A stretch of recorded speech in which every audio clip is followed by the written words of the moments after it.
प्रिय विद्यार्थियों, नमस्कार। आज इस व्याख्यान में हम बहुलक पार्ट 3 के अंतर्गत बहुलक को ज्ञात करने की सतत श्रेणी के अंतर्गत कुछ उदाहरण लेकर समझेंगे। इससे पहले के व्याख्यान में हमने बहुलक को ज्ञात करने के लिए व्यक्तिगत श्रेणी और खंडित श्रेणी के कुछ प्रश्न लेकर हल किए थे। उससे पहले के जो व्याख्यान है उसमें बहुलक क्या है, बहुलक की कौन कौन सी विधियां हैं और कौन कौन से सूत्र हैं, उसके बारे में विस्तार से चर्चा की थी। मैं संक्षिप्त में ये बताते हुए आगे बढ़ रहा हूँ कि बहुलक को बहुलांक और भविष्टिक भी कहते हैं, जिसका संकेताक्षर जेड है। यह अंग्रेजी शब्द मूड का हिंदी अनुवाद है। मूड अंग्रेजी का शब्द मूड फ्रेंच भाषा के ला मोड से बना, जिसका अर्थ होता है फैशन या रिवाज, ऐसी रीति, ऐसा रिवाज, ऐसा चलन जो अधिकतर लोगों द्वारा या अधिकतर द्वारा फॉलो किया जाता है। अर्थात समंग श्रेणी का वह पद, वह मूल्य जो कि सबसे अधिक बार आया हुआ हो, जिसकी आवृत्ति सबसे अधिक बार हो। इसकी दो विधियां हैं, अर्थात बहुलक ज्ञात करने की दो विधियां हैं। एक तो निरीक्षण विधि, एक समूह विधि। निरीक्षण विधि तब काम में ली जाती है जबकि समंग श्रेणी नियमित रूप से वितरित हो, और समूह विधि तब काम में ली जाती है जब समंग श्रेणी नियमित रूप से वितरित नहीं हो और कहीं पर भी संशय हो कि यह खुली आंखों से ज्ञात करना कठिन है कि इस समंग श्रेणी का बहुलक क्या होगा। तब हम समूह विधि अपनाते हैं, और समूह विधि के लिए 6 खाने होते हैं, जिसमें पहले में दो दो आवृत्तियों का जोड़ होता है, दूसरे में पहले कॉलम में दी हुई आवृत्तियाँ लिखी जाती है, दूसरे कॉलम में दो दो का जोड़ होता है, तीसरे कॉलम में पहली आवृत्ति को छोड़कर दो दो आवृत्तियों का जोड़ होता है, फिर अगले कॉलम में तीन तीन आवृत्तियों का जोड़ होता है, फिर अगले कॉलम में पहली आवृत्ति को छोड़कर तीन तीन आवृत्तियों का जोड़ होता है, फिर जो छठा कॉलम है उसमें पहली दो आवृत्तियों को छोड़कर तीन तीन आवृत्तियों का जोड़ किया जाता है, और उसके बाद में एक और कॉलम खींचा जाता है जिसमें आवृत्तियों की संख्या का हिसाब लगाया जाता है, जो टेली बार के द्वारा लगाया जाता है पहले। और प्रत्येक कॉलम में सबसे बड़ी आवृत्ति को गोला करके और उसके टेली बार के कॉलम में उसमें रेखा खींच दी जाती है, टेली बार खींच लिया जाता है, और इसी तरह से हर एक कॉलम के बड़ी आवृत्ति और उसमें शामिल आवृत्तियों के सामने टेली बार खींचकर अंत में उसकी गणना करते हुए अंतिम कॉलम में आवृत्तियों की संख्या लिख दी जाती है। जो आवृत्ति सबसे बड़ी होती है उसका मूल पद ही हमारा बहुलक होता है। और यदि सतत श्रेणी है तो सतत श्रेणी के अंतर्गत जो सूत्र है आरोही क्रम और अवरोही क्रम, उनकी सहायता से बहुलक ज्ञात किया जाता है। ये प्रश्न व्यक्तिगत श्रेणी का है और खंडित श्रेणी का भी है, जिसे हमने पहले हल किया था, और इसी तरह से ये प्रश्न खंडित श्रेणी का है जिसमें समूह विधि द्वारा हमने प्रश्न को हल किया था। और यह प्रश्न जो है यह है सतत श्रेणी का प्रश्न। यह प्रश्न कई बार परीक्षाओं में आ चुका है, और यह प्रश्न दोनों तरह से आ चुका है, और आरोही क्रम में भी और अवरोही क्रम में भी। ये चूंकि जो आपके सामने है यह अवरोही क्रम में प्रश्न दिया हुआ है, और यदि ये आरोही क्रम में होता तो किस तरह से होता है, इस प्रश्न को हल करने के बाद में बताऊंगा। प्रश्न है, निम्नांकित समंग श्रेणी से बहुलक ज्ञात कीजिए।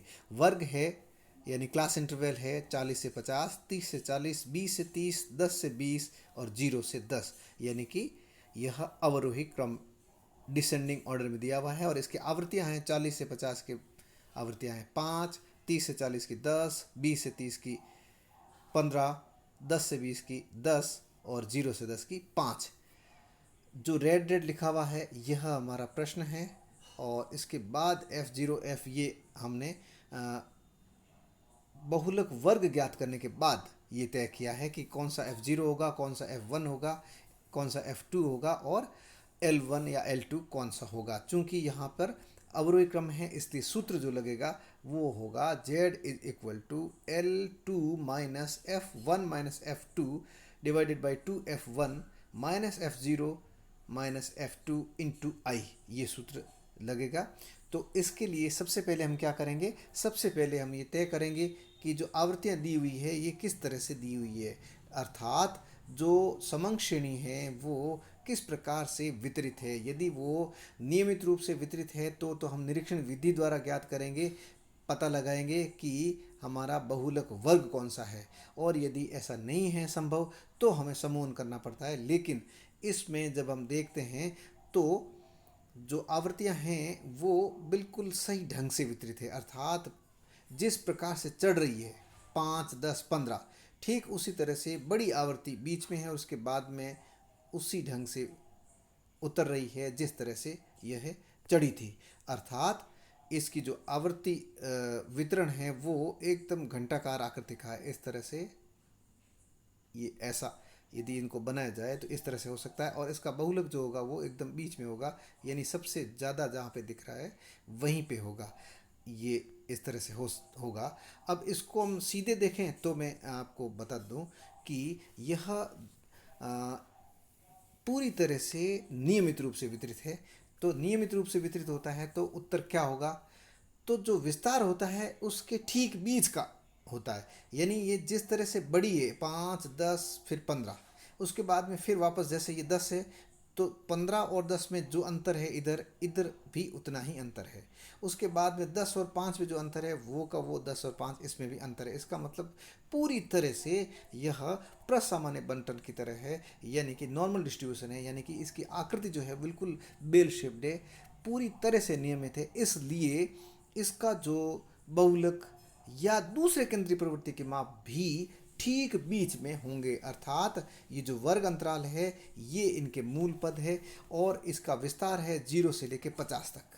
यदि ये इस तरह से होता आरोही क्रम में तो 0 यहाँ होता और इस तरह से करते करते करते 50 यहाँ होता, अर्थात 0 से 50। और इधर जाते हम तो यूं 0 से 50, तो 0 से 50 तक इसका वितरण है। यानी कि 0 से लेके 50 इसके ठीक बीच का जो संख्या क्या होगी 25 होगी। ठीक बीच की संख्या 25 होगी। आप भले देख लीजिए 0 से 50, 0 + 50 करके देखिए, उसमें 2 का भाग दीजिए और उत्तर हमारा 25 होगा। यानी 25 ही इसका उत्तर होगा, चाहे आप ये आरोही क्रम में हो या अवरोही क्रम में हो, चाहे हम बहुलक ज्ञात करें, चाहे मध्य का ज्ञात करें और चाहे हम समांतर माध्य ज्ञात करें, तीनों ही केंद्रीय प्रवृत्ति के माप का उत्तर 25 होगा। क्यों होगा, क्योंकि यह नियमित रूप से वितरित है और पूरी तरह से बेल शेप्ड आकृति की वितरण श्रेणी है। इस कारण से इसके तीनों ही केंद्रीय प्रवृत्ति के माप समान होंगे। फिलहाल हम बहुलक ज्ञात कर रहे हैं इसका और हमने खुली आंखों से देख लिया है, अर्थात इसमें समूहन करने की आवश्यकता नहीं है। हम निरीक्षण विधि द्वारा अर्थात खुली आंखों से देख लेते हैं कि बड़ी आवृत्ति 15 है, जिस जो कि बीच में भी है, उससे पहले जो आवृत्तियां हैं ठीक बाद की आवृत्तियों में अंतर भी समान है। जिस तरह से चढ़ी है उसी तरह से उस बड़ी आवृत्ति के बाद में घट भी रही है। इसलिए हमारा बहुलक वर्ग 20 से 30 है। चूंकि यह अवरोही क्रम में है वितरित, इसलिए L2 इसमें 30 है, F1 15 है, F0 ठीक बहुलक वर्ग से ठीक पहले की आवृत्ति F0 10 है और बहुलक वर्ग से ठीक बाद की आवृत्ति F2 यानी कि 10 है।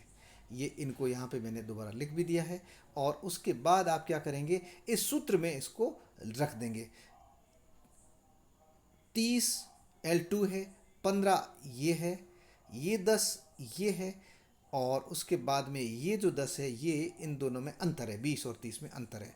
उसके बाद में हम क्या करेंगे, नीचे 2 × 15, 15 वापस F1 है और ये जो पहला 10 है वो है सॉरी, ये जो ऊपर का 10 था वो F2 था ये वाला, और नीचे जो है F0 ये F0 ये 10 है और ये F2 जो है वो नीचे वाले 10 है।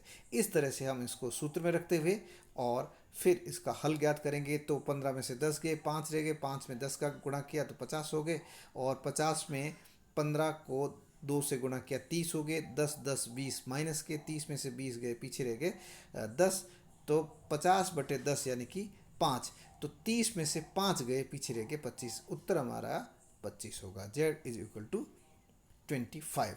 और यही प्रश्न यदि उल्टा होता, यानी कि 0 से 10, 10 से 20, 20 से 30, 30 से 40, 40 से 50 इस तरह से होता और यही वितरण होता, तो सूत्र हमारा हो जाएगा होता L, ये वाला सूत्र होता L one plus F one minus F zero divided by F two F one minus F zero minus F two into I. और फिर उसके बाद में हम इस सूत्र द्वारा आरोही क्रम में होता प्रश्न तो उसको हल कर देते हैं, उत्तर वही आता जो इसमें आया है। और ये प्रश्न कई बार पूछा हुआ है। और अब हम आगे चलते हैं। और ये तो हमने प्रश्न इस तरह का लिया है, भले ही अवरोही क्रम का है लेकिन इस तरह से लिया है जिसमें आवृत्तियाँ नियमित रूप से वितरित है। यदि आवृत्तियाँ नियमित रूप से वितरित नहीं होती तो हमें क्या करना पड़ता, हमें समूहन का सहारा लेना पड़ता। पहले समूहन ज्ञात करते, उसके बाद समूहन द्वारा देखते कि बहुलक वर्ग कौन सा है, सबसे बड़ी आवृत्ति कौन सी है। सबसे बड़ी आवृत्ति ज्ञात होने के बाद में हमें यह सूत्र लगाना पड़ता। जैसे कि आपके सामने प्रश्न है, ये मैंने कैलाश नागर की बुक में से लिया है। ये प्रश्न भी कई बार आ चुका है विभिन्न परीक्षाओं में। प्रश्न है वर्गांतर दिया हुआ है 4 से 8, 8 से 12, 12 से 16, यानी कि 4 के अंतर का वर्ग अंतराल है। और आवृत्तियां हैं 10, 12, 16, 14, 10, 8, 17, 5 और 4। अब जो आवृत्तियां हैं वो नियमित रूप से वितरित नहीं है। क्यों? क्योंकि बड़ी आवृत्ति 17 है और वो बीच में ना आकर अंत के आसपास आ रही है। और उसके जस्ट बाद की जो बड़ी आवृत्ति वो 16 है, जो कि यहाँ आ रही है, लेकिन इसके पास में जो आवृत्तियाँ हैं वो ज़्यादा केंद्रित है। 17 के पास में आवृत्तियाँ ज़्यादा केंद्रित नहीं हैं। 8 और 5, 5 है, एक तरफ 8 है तो दूसरी तरफ 5 है। इसका मतलब है 17, 8, 25, 25 और 5, 30 आवृत्तियाँ ही हैं। जबकि इसमें देखिए 16 और 14, एक तरफ 14 एक तरफ 12 है, तो 16 और 14 30 और 12 42 आवृत्तियाँ उसके आसपास है। इसका मतलब है केंद्र 17 नहीं हो सकता। तो इसलिए अब हम हमारा संशय पैदा हो गया। तो हम क्या करेंगे, इसके लिए पहले बहुलक ज्ञात करने से पहले, सूत्र लगाने से पहले हम क्या करेंगे, बहुलक वर्ग ज्ञात करेंगे। उसके बाद हम F1, F0, F2 लेते हुए उसके बाद सूत्र द्वारा हल करेंगे। तो सबसे पहले हम इसका समूहन करने जा रहे हैं। समूहन के लिए हमने सबसे पहले वर्ग अंतराल लिख दिया। उसके बाद 6 कॉलम बना लिए। 6 कॉलम बनाए। उन 6 कॉलम में सबसे पहले हमने दी हुई आवृत्तियाँ लिख दी, ये यहाँ पे। उसके बाद में हमने पहले जो आवृत्तियाँ दी हुई है पहला कॉलम, उसके बाद जो दूसरा कॉलम है उसमें सबसे पहले हमने क्या किया, 2 2 का जोड़ लगा दिया। 10 और 12 का जोड़ लगाकर यहाँ पे इसके सामने लिख दिया। 16 और 14 का जोड़ लगाकर इसके सामने लिख दिया। ठीक इसी तरह से हमने इस कॉलम को पूरा कर लिया। फिर उसके बाद तीसरा जो कॉलम है, उस तीसरे कॉलम में हम क्या करते हैं, पहली आवृत्ति को छोड़कर, यानी इस 10 को छोड़कर फिर 2 2 का जोड़ लगाते हुए उनके सामने लिख देंगे। 16 और 12 और 16 को जोड़ा, 28 हो गए। इसके सामने इन दोनों के बीच में लिख दिया। फिर 14 और 10 को जोड़ा और इनके बीच में लिख दिया। ठीक इसी तरह से 8 और 17 को जोड़ा, फिर 5 और 4 को जोड़ के इनके सामने लिखते रहे। ये हमारा तीसरा कॉलम हो गया। अब है चौथा कॉलम। चौथे कॉलम में हम क्या करेंगे, चौथे कॉलम में 3 3 की जोड़ होती है। तो सबसे पहले आवृत्ति को जोड़ते हुए, लेते हुए 10, 12 और 16 को जोड़कर इनके बीच, यानी कि 12 के सामने लिख दिए, 38 हो गए। इसी तरह से 14, 10 और 8 को जोड़ते हुए हमने यहाँ पे लिख दिए। ठीक इसी तरह से ये पूरा कॉलम हमने कंप्लीट कर दिया। उसके बाद अगला कॉलम जो है वो 5वां कॉलम है, जिसमें पहली आवृत्ति को छोड़कर 3 3 का जोड़ है, अर्थात 10 को छोड़ दिया और 3 3 का जोड़ कर दिया। 12, 16, 14 का जोड़ करके हमने यहाँ पे लिख दिया। इसी तरह से नेक्स्ट जो होगा वो 10, 8 और 17, इस तरह से हम जोड़ते जाएंगे और लिखते जाएंगे ये कॉलम पूरा। उसके बाद में छठा कॉलम जो है, उसमें छठे कॉलम में हम क्या करते हैं, छठे कॉलम में हम पहली 2 आवृत्तियों को छोड़कर, यानी इन 2 आवृत्तियों को छोड़ दिया, अर्थात 10 और 12, इन दोनों आवृत्तियों को हमने छोड़ दिया। उसके बाद में 3 3 का जोड़ लगा दिया। 16, 14 और 10 का जोड़ लगाकर इसके सामने लिख दिया। ठीक है, इसी तरह से 8, 17 और 5 का जोड़ किया और बीच वाले के सामने लिख दिया। और ये 6 कॉलम हमारे कंप्लीट हो गए। उसके बाद हम क्या करेंगे, उसके बाद हमारा काम है प्रत्येक कॉलम में से बड़ी आवृत्ति को गोला करना। इस तरह से हमने गोले कर दिए। और उसके बाद जो हमारा काम है वो है इन बड़ी आवृत्तियों और बड़ी आवृत्तियों में शामिल जो भी आवृत्तियां हैं उनके सामने टेलीबार खींचना। जैसे 17 के सामने हमने ये टेलीबार खींच लिया। उसके बाद में 30 है तो 30 जोड़ है 16 और 14, तो एक एक टेलीबार हम इनके सामने खींच लेंगे। उसी तरह से फिर 28 बड़ा है, तीसरे कॉलम में 28 जोड़ किसका है, 28 जोड़ है 12 और 16 का, तो 12 और 16 के सामने खींच देंगे। इस तरह से हम टेली बार खींच कर बड़ी आवृत्तियों के बारे में जानकारी प्राप्त कर लेंगे। और यहाँ पे टेली बार के साथ ही जो टेली बार आए हैं उसके अकॉर्डिंग हम यहाँ पे लिखते जाएंगे। यानी कि 10 कितनी बार जुड़ा है बड़ी आवृत्तियों में, एक बार जुड़ा है। और 12 कितनी बार जुड़ा है, 3 बार जुड़ा है। और 16 कितनी बार जुड़ा है, 5 बार जुड़ा है। 14 कितनी बार जुड़ा है, 3 बार जुड़ा है बड़ी आवृत्तियों में।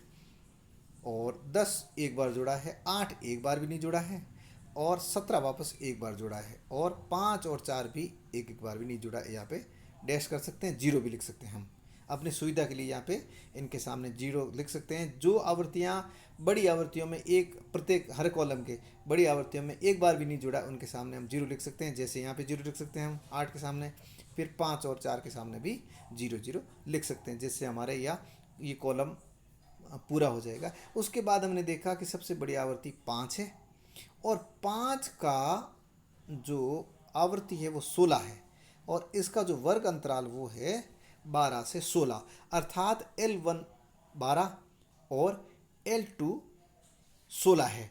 चूँकि ये प्रश्न आरोही क्रम में है, इसलिए L1 का सूत्र इसमें लागू होगा। इसलिए L1 तो हमारा 12 हो गया, F1 हमारा 16 है, F0 12 है, F2 14 है, और I यानी वर्ग अंतराल 4 का है। इनमें अंतर जो है वो 4 का है। अब हम क्या करेंगे, इसको सूत्र में रख देंगे और उसको हल कर लेंगे। सूत्र है Z is equal to L1 plus F1 minus F0 divided by 2 F1 minus F0 minus F2 into I, जैसा कि हमने सबसे पहले ही यहाँ पे लिखा था, आपको याद है ये वाला सूत्र। और इस सूत्र को हम रख देंगे, और इस सूत्र में उन संख्याओं को रख देंगे जो हमारे पास में अभी हमने ज्ञात की है। तो L1 12, F1 16, F0 12, 2F1 था 16, F0 12, F2 14 और वर्ग अंतराल 4। इस तरह से लिखकर हम 16 में से 12 गए, 4 हो गए, 4 से गुणा किया तो 16 हो गए, फिर ये 16 और इनको गुणा किया तो 32 हो गए, 12 और 14 को जोड़ दिया तो 26 हो गए। फिर इस तरह से हमने लिख दिया। उसके बाद में 12 के बाद में 4 को 4 से गुणा किया तो 16, और 32 में से 26 के पीछे रह गए 6, तो 16 में 6 का भाग दिया तो आया 2.67। फिर इसको हमने 12 में जोड़ दिया, उत्तर आएगा 14.67, अर्थात बहुलक हमारा है 14.67। ये हमारा उत्तर हो गया। और इसके साथ ही बहुलक के सभी प्रकार के प्रश्न हमने हल कर लिए हैं। और यदि कोई समस्या हो तो आप मुझे इसमें लिख सकते हैं, अगला और वीडियो बना सकते हैं इसी तरह का। धन्यवाद।